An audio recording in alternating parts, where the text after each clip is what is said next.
الحمد لله وكفى وسلام على عباده الذين اصطفى أما بعد فقد قال رسول الله صلى الله عليه وسلم إن الدجال ممسوح العين عليها زفرة غليظة أو كما قال عليه الصلاة والسلام۔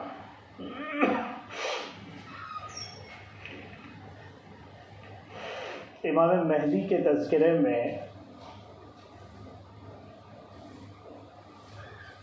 جو الحمدللہ گزشتہ 10 ہفتوں سے مستقل ہو رہا تھا، بات یہاں پر پہنچی تھی کہ آپ اپنے لشکر کے ساتھ دنیا کے ایک بڑے حصے کو فتح کرتے ہوئے جب قسطنطنیہ کو فتح کریں گے، جو موجودہ ترکی ہے، تو سب سے پہلے شیطان کی طرف سے ایک آواز لگے گی کہ دجال نکل آیا ہے۔ تحقیق کرنے پر پتہ چلے گا کہ وہ جھوٹی خبر تھی، لیکن پھر واقعی دجال نکل آئے گا اور اسے جو کرنا ہے وہ کرنا شروع کرے گا۔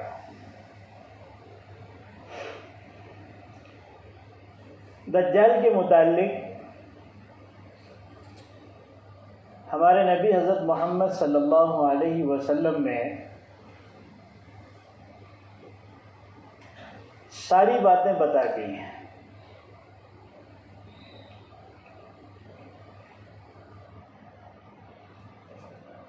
آپ نے فرمایا کہ جب سے ذریت آدم پیدا ہوئی،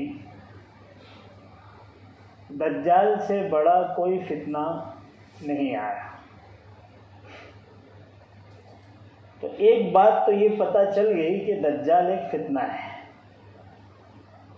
ہر زمانے میں فتنے رہے ہیں، اور یہ آخری زمانہ تو فتنوں کا ہی زمانہ ہے۔ ان سارے فتنوں میں جب سے دنیا پیدا ہوئی ہے، سب سے بڑا فتنہ دجال کا ہے۔ دجال کی حقیقت کسی نہ کسی درجے میں جاننا ضروری ہے، اس لیے کہ بہت سے اس کے چاہنے والے ہیں جو اس کے انتظار میں ہیں۔ اپنی زندگی کی ساری صلاحیتیں، قوتیں، طاقتیں،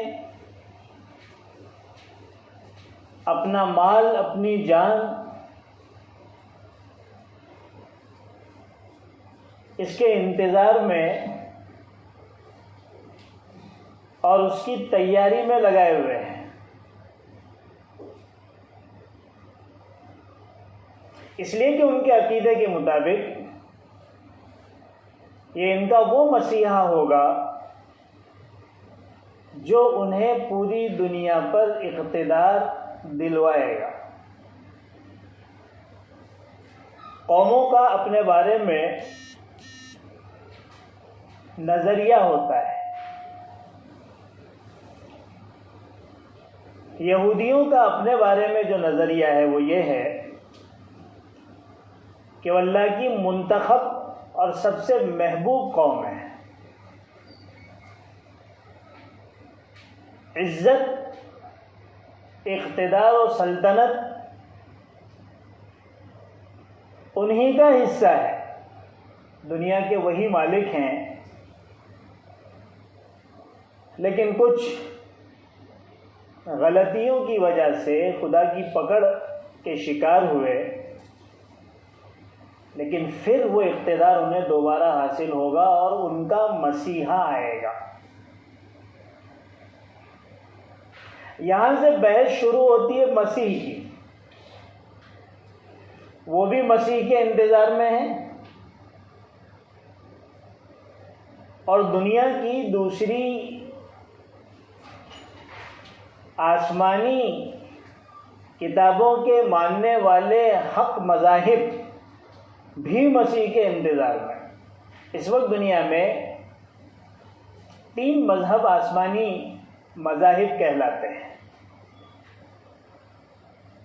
ایک یہودی مذہب ہے، ایک عیسائی مذہب ہے، اور ایک اسلام ہے۔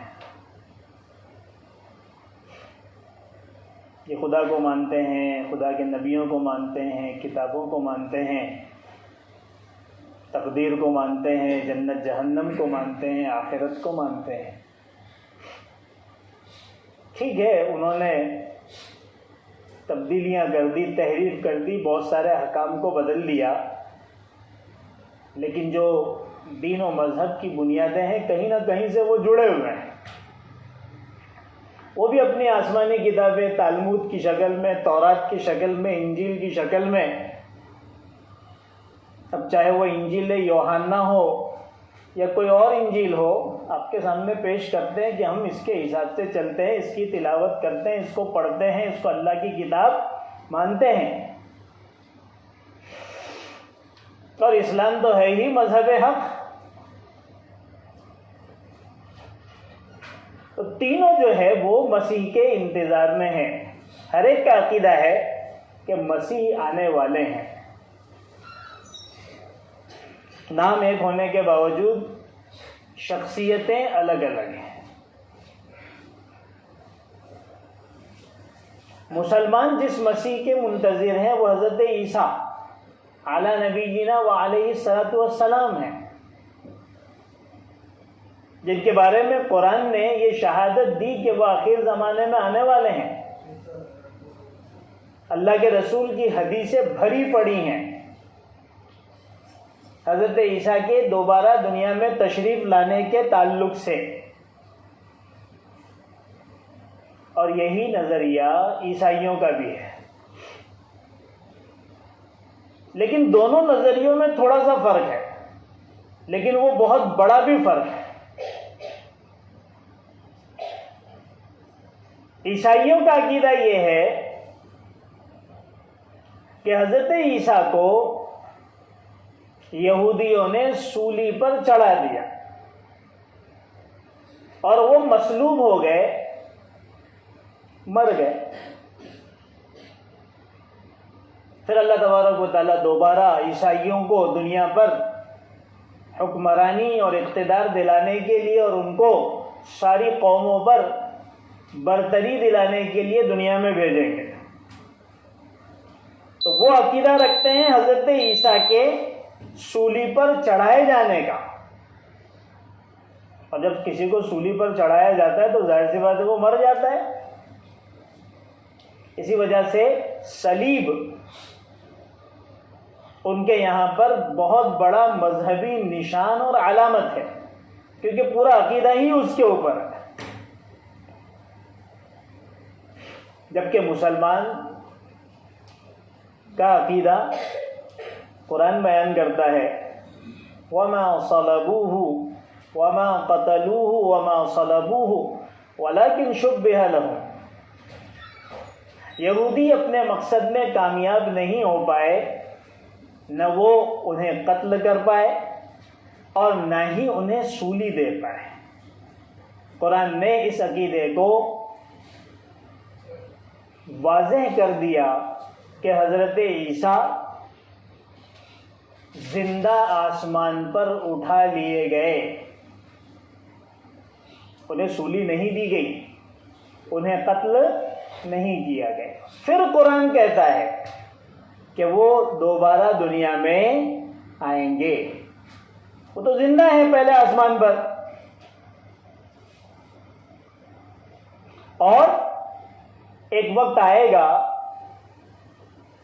جب وہ دوبارہ دنیا میں تشریف لائیں گے۔ قرآن چونکہ اصول اور قانون کی کتاب ہے، ضابطوں کی کتاب ہے، اس میں دفعات ہیں۔ ہر جزئی اور فرعی مسئلہ بیان کرنے کے لیے قرآن نہیں ہے۔ قرآن قانون بیان کرتا ہے، قرآن کسی چیز کے بارے میں اصل حکم بیان کرتا ہے، اس کی تشریح کرنے کے لیے، قرآن کی وضاحت کرنے کے لیے اللہ تعالیٰ نے حضور اکرم صلی اللہ علیہ وسلم کو بھیجا۔ وَأَنزَلْنَا إِلَيْكَ الذِّكْرَ لِتُبَيِّنَ لِلنَّاسِ مَا نُزِّلَ إِلَيْهِمْ وَلَعَلَّهُمْ يَتَفَكَّرُونَ وَلَعَلَّهُمْ يَتَذَكَّرُونَ۔ یہ قرآن ہم نے آپ کو دیا، آپ کا کام ہے اس کو لوگوں کے سامنے کھول کھول کر وضاحت کے ساتھ، پوری تشریح کے ساتھ بیان کیجیے۔ اسی وجہ سے حضور پاک صلی اللہ علیہ وسلم کی تشریحات بھی وحی کے درجے میں ہی ہیں۔ جیسے قرآن الفاظ اور معنی دونوں وحی ہیں، اللہ کے رسول صلی اللہ علیہ وسلم کی تشریحات جو احادیث میں ہیں، جو حدیثوں میں ہیں، الفاظ حضور پاک صلی اللہ علیہ وسلم کے ہیں، لیکن اس کے معنی اور مراد اللہ تبارک و تعالیٰ کے ہیں، لہذا وہ بھی وہی ہے۔ وَمَا يَنطِقُ عَنِ الْهَوَىٰ إِنْ هُوَ إِلَّا وَحْيٌ يُوحَىٰ۔ یہ نبی اپنی طرف سے کوئی بات نہیں کرتے، یہ تو وحی ہوتی ہے جو ان کی طرف وحی کی جاتی ہے۔ چنانچہ اللہ کے رسول صلی اللہ علیہ وسلم کو الہام کیا جاتا تھا، بہت ساری باتیں آپ کے ذہن میں بٹھائی جاتی تھی، پھر آپ ان تشریحات کو، قرآن کے ان معانی اور ان مطالب کو اپنے الفاظ میں بیان کر دیتے تھے۔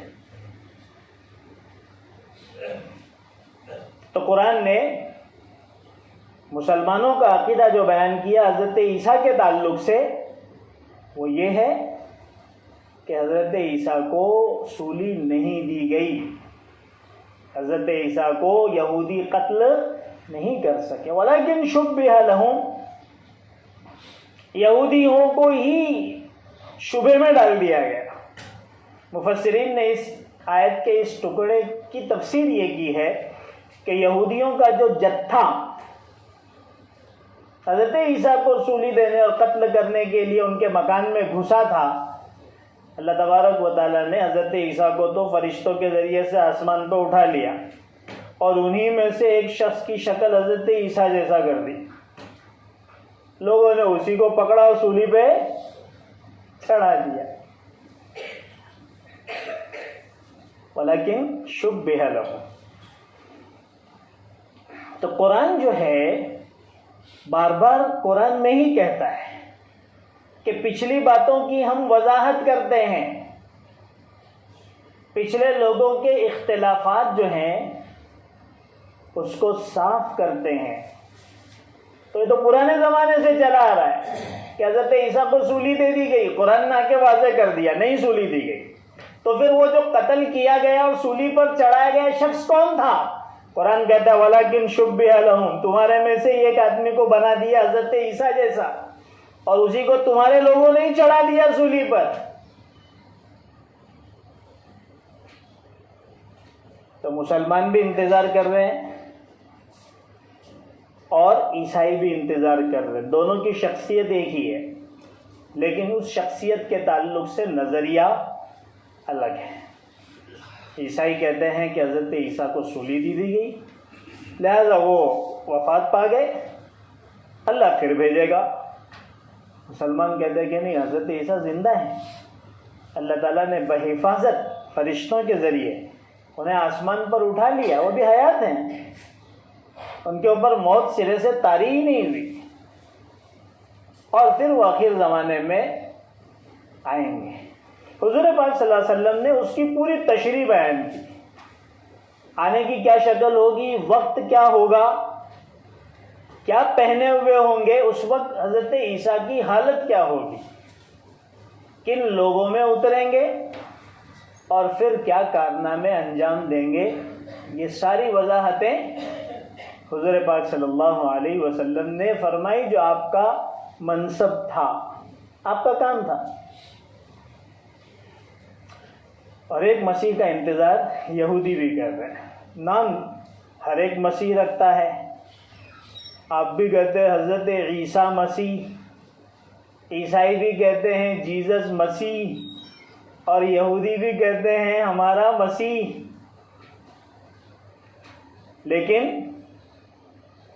شخصیتیں الگ الگ ہیں۔ مسلمان اور عیسائی ایک ہی شخصیت کے بارے میں، لیکن عقیدے الگ ہیں۔ اور یہودی دجال کو مسیحا سے تعبیر کرتے ہیں، مسیح کہتے ہیں۔ ویسے دجال کا نام کیا ہے؟ کبھی ذہن میں سوال آیا ہوگا کہ دجال بھائی آنے والے تو ہیں، لیکن ان کا نام کیا ہے؟ جیسے مہدی کا نام محمد ابن عبداللہ، حضرت مسیح کا نام عیسیٰ ابن مریم، تو دجال کا نام کیا ہے؟ حدیث میں ایسا کسی نام کا کوئی تذکرہ موجود نہیں ہے۔ البتہ یہودی ان کے اپنے مذہب کے اور اپنی کتابوں کے مطابق اس کا نام یبل یا حبل کہتے ہیں، اور لقب مسیحا یا مسیح، یہ لفظ زیادہ دوسرا والا چلتا ہے، ہمارا مسیح آنے والا ہے، تو وہ لقب ہے، باقی نام یبل یا حبل۔ اچھا، یہ یبل اور حبل اس طرح کے نام اسلامی اصطلاحات کے اندر بتوں کے ہیں۔ آپ نے یہ حبل کا نام تو سنا ہی ہوگا، عرب اعلو حبل، اعلو حبل، اس طرح کے بہت زیادہ نعرے لگایا کرتے تھے مشرکین مکہ کے زمانے میں کہ حبل کا نام بلند ہو، حبل کا درجہ بلند ہو۔ تو اسلامی اصطلاحات کے اندر یہ تو بتوں کے لیے بولا جاتا ہے، لیکن وہ یہ نام رکھتے ہیں دجال کا، اور اس کا لقب جو ہے وہ مسیحا یا مسیحا کہتے ہیں۔ اسلام میں اس کے نام کے تعلق سے کوئی صراحت نہیں ہے کہ دجال کا نام کیا ہوگا، اس لیے کہ دجال ہے کون، اسی کے بارے میں بڑا اختلاف ہے۔ دجال ہے کون، اسی کے بارے میں بڑا اختلاف ہے۔ اتنا ضرور ہے کہ اس کا نام پتہ بھلے نہ ہو، لیکن لقب ہی مشہور ہے، اور وہ ہے دجال۔ دجال کو دجال کیوں کہا جاتا ہے؟ یہ لفظ نکلا ہے دجل سے، اور دجل کہتے ہیں مکاری کو، فریب کاری کو، جھوٹ کو، دھوکے کو، ملمہ سازی کو۔ گویا اس کی شخصیت کا جو خاص وصف ہوگا، اس کی جو خاص پہچان ہوگی، وہ جھوٹ اور مکاری ہوگی، ملمہ سازی ہوگی۔ عربی میں دجل کہتے ہیں کسی نکلی چیز کے اوپر سونے کا پانی چڑھا دینا۔ اگر کسی کو راڈو اصلی پہننے کا شوق ہو، سونے والا، اور طاقت نہ ہو، لیکن نفس مانتا بھی نہ ہو، تو پھر وہ نکلی راڈو کے اوپر سونے کا پانی چڑھا دیتا ہے۔ تو پبلک سمجھتی کہ بہت حیثیت والے آدمی ہیں، ماشاءاللہ اصلی راڈو سونے والا پہنے ہوئے ہیں۔ اس طرح کی بہت ساری حرکتیں ہوتی ہیں ملمہ سازی کی۔ جس آدمی کے مزاج میں دکھلاوا ہو، شوف ہو، وہ اس طرح کی حرکتیں کرتا رہتا ہے لوگوں کو دھوکہ دینے کے لیے۔ دجال کی شخصیت کا سب سے بڑا عنصر اور سب سے بڑا اس کا کارنامہ یہی ہوگا کہ وہ لوگوں کو دجل اور فریب میں مبتلا کر دے گا، جھوٹ کو سچ اور سچ کو جھوٹ ثابت کرے گا۔ اس کی ہر حرکت، اس کا ہر کام، وہ لوگوں کو ایک دھوکہ ہوگا۔ جو چیز نظر آئے گی آنکھ سے، وہ نہیں ہوگی جو حقیقت میں ہے، اور جو حقیقت میں وہ نظر ہی نہیں آئے گی۔ اس وقت دنیا کے اندر اس طرح کے بہت سارے ایکسپریمنٹ ہو رہے ہیں، تجربے ہو رہے ہیں۔ آپ ماشاءاللہ زیادہ جانتے ہیں کہ کس طریقے سے ہماری آنکھوں کو دھوکہ دیا جا رہا ہے. اے آئی جیسی کوئی چیز نکلی ایسا سننے میں آیا, پوری طریقے سے شخصیت بدل جائے گی, آواز بدل جائے گی, حرکتیں بدل جائے گی, کون ہوگا, اس کو کیا دکھایا جائے گا.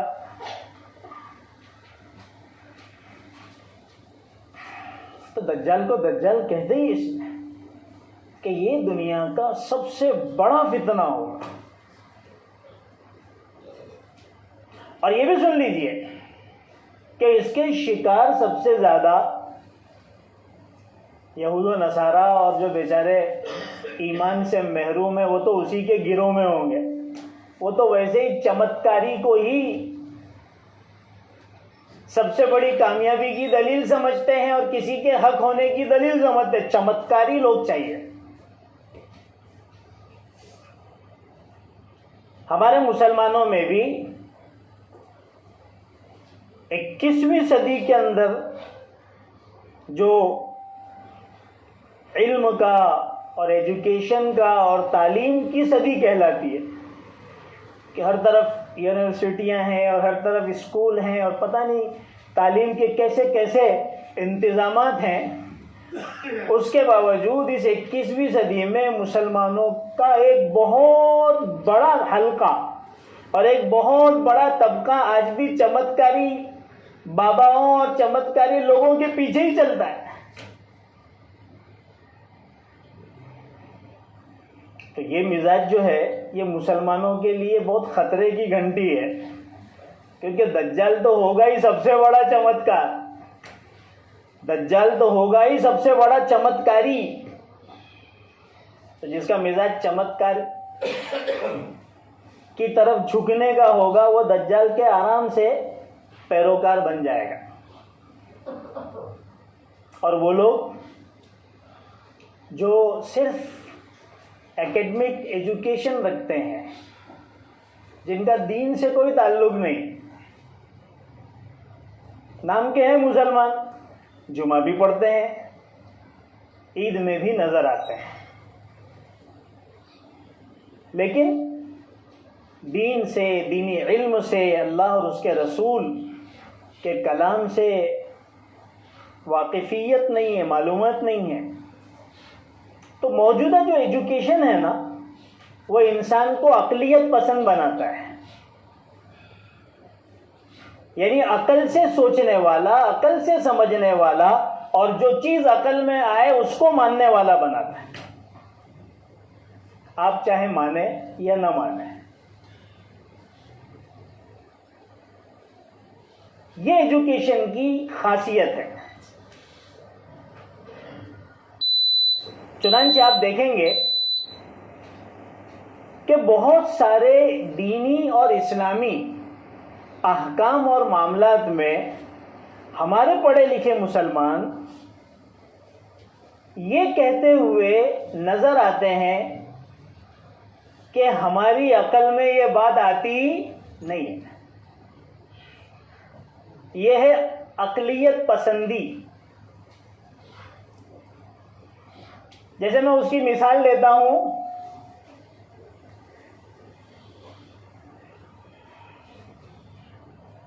کہ اللہ تبارک و تعالیٰ نے وراثت کا قانون بیان کیا. سورہ نساء کے اندر آپ وراثت کا قانون پڑھیں گے کہ اگر باپ مر جائے تو اس کی وراثت کو کیسے تقسیم کیا جائے گا. ہمارے ہاں تو سب کے حقوق ہیں, بیوی کو بھی ملتا ہے, بیٹی کو بھی ملتا ہے, ماں کو بھی ملتا ہے, بعض شکلوں میں بہنوں کو بھی ملتا ہے, بعض شکلوں میں پوتی کو بھی ملتا ہے. میں لڑکیوں کا نام اس لیے خاص طور پر لے رہا ہوں کہ جس ملک میں ہم رہتے ہیں اور جو لوگ اسلام کے اوپر آواز اٹھاتے ہیں ان کے یہاں سرے سے عورتوں کے لیے کوئی حق ہی نہیں ہے اور وہ اسلام پہ انگلیاں اٹھاتے ہیں. ارے کبھی اسلام کو پڑھو تو صحیح, اور اسلام کے قانون وراثت کو جانو تو صحیح کہ کس طریقے سے اسلام نے, اللہ تبارک و تعالیٰ نے عورتوں کے حقوق کی حفاظت فرمائی ہے اور باپ کے مال میں بہترین حصے کا مالک بنایا ہے. قرآن تو وراثت کا قانون بیان کرتے ہوئے شروعات ہی یہاں سے کرتا ہے، یوصیکم اللہ فی اولادکم للذکر مثل حظ الانثیین۔ اللہ تم کو حکم دیتا ہے تمہاری اولاد کے بارے میں کہ لڑکے کو بھی ملے گا لڑکی کو بھی ملے گا۔ ہاں، اللہ کا قانون یہ ہے کہ لڑکی کے مقابلے میں لڑکے کو 2 گنا ملے گا، للذکر مثل حظ الانثیین، 2 لڑکیوں کے برابر 1 لڑکے کو ملے گا۔ یہ اسلام کا قانون ہے۔ اب دنیا کے اندر جو آواز چلی ہے کہ بھائی مرد اور عورت کے درمیان برابری ہونا چاہیے، ان کے درمیان مساوات ہونا چاہیے، عورت مرد کے شانہ بشانہ چلے۔ ارے بھائی دنیا کے اندر یہی آواز لگی ہے نا، بہت سارے ڈیبیٹس آپ سنتے ہوں گے، ہمارے ملک میں بھی ہو رہے ہیں۔ تو کسی مسلمان سے یہ سوال ہوتا ہے کہ آپ لوگوں نے عورت کو برقعے میں رکھا ہے اور پردے میں رکھا ہے، تو اس برقعے اور پردے کے ساتھ عورت کیسے ترقی کر سکتی ہے؟ ایجوکیشن میں، تعلیم میں کیسے آگے بڑھ سکتی ہے؟ ملک کی ترقی میں عورت کا کیا کردار ہو سکتا ہے؟ تو ہمارے لوگوں نے بہت بہترین جوابات دیے، اور اس جواب کا خلاصہ یہ ہے کہ پردہ ترقی میں رکاوٹ نہیں ہے، بلکہ یہ ترقی کے اندر معاون و مددگار ہے۔ یہ گھر کو بھی سنبھال کے چلتی ہے اور باہر کی جو ذمہ داریاں وہ بھی بہت اچھے طریقے سے اٹھاتی ہے۔ پردہ رکاوٹ نہیں ہے۔ تو شریعت نے مرد کا حصہ بھی بیان کیا، لڑکے کا، اور لڑکی کا بھی حصہ بیان کیا، لیکن فرق بیان کیا۔ فرق کیا بیان کیا؟ کہ لڑکی کو 1 ملے گا اور لڑکے کو 2 گنا ملے گا۔ اب ہمارے دنیاوی تعلیم یافتہ زیادہ تر لڑکیاں اور بہت سے لڑکے وہ یہ اسلام کے قانون پر اعتراض کرتے ہیں۔ کیا اعتراض کرتے ہیں؟ اعتراض یہ کرتے ہیں کہ اللہ تبارک و تعالیٰ نے لڑکے اور لڑکی کے درمیان انصاف نہیں کیا۔ یہ اسلام کا قانون مساوات کے خلاف ہے، برابری کے خلاف ہے۔ یہ اللہ کے قانون کو چیلنج کر رہا ہے۔ جاہل مطلق دہریوں کی کتابوں کو پڑھ کر دماغ دہریت زدہ ہو چکے ہیں، عقل سے سوچنے والے بن چکے ہیں، عقل کو انہوں نے خدا بنا لیا ہے۔ جبکہ ایک مسلمان اور ایمان والا ہے ہی اس لیے کیونکہ وہ اللہ اور اس کے رسول کی بات کو، چاہے وہ اس کی عقل میں آتی ہو یا نہ آتی ہو، سمجھ میں آتی ہو یا نہ آتی ہو، حق مانتا ہے، حق جانتا ہے اور اس پر ایمان لاتا ہے۔ بس میرے رسول نے اللہ کی طرف سے جو اس کو بات پہنچی ہم تک پہنچایا، ہم اس پر ایمان لاتے ہیں۔ وہ مرد کو بھی بنانے والا ہے، وہ عورت کو بھی بنانے والا ہے، اور وہ کس کی کیا ضرورت ہے اس کو بہت اچھی طریقے سے جاننے والا ہے۔ اس نے جو مناسب سمجھا حق دیا۔ تو قانون بنانے والے پر، وہ بھی وہ قانون بنانے والا جو خالق و مالک ہے، آپ اپنی عقل سے اعتراض کرو گے؟ اور اگر آپ نے عقل کو معیار بنا لیا تو وراثت کا پورا قانون ہی آپ کے نزدیک غیر معتبر قرار دیا جائے گا، کیونکہ کہیں پر ماں کو 6واں حصہ مل رہا ہے، کہیں پر ماں کو 3/4 حصہ مل رہا ہے، کہیں بیوی کو 8واں حصہ مل رہا ہے، کہیں پر بیوی کو 4تھائی حصہ مل رہا ہے۔ کہیں شوہر کو آدھا مل رہا ہے، کہیں شوہر کو پاؤ مل رہا ہے.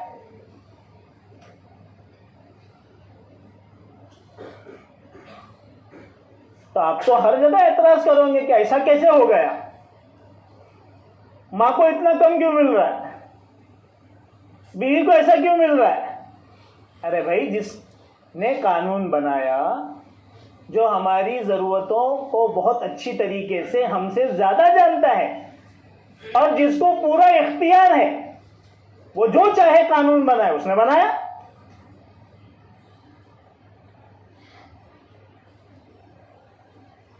تو یہ جو عقل ہے، یہ عقل معیار بنانے کے لائق نہیں ہے.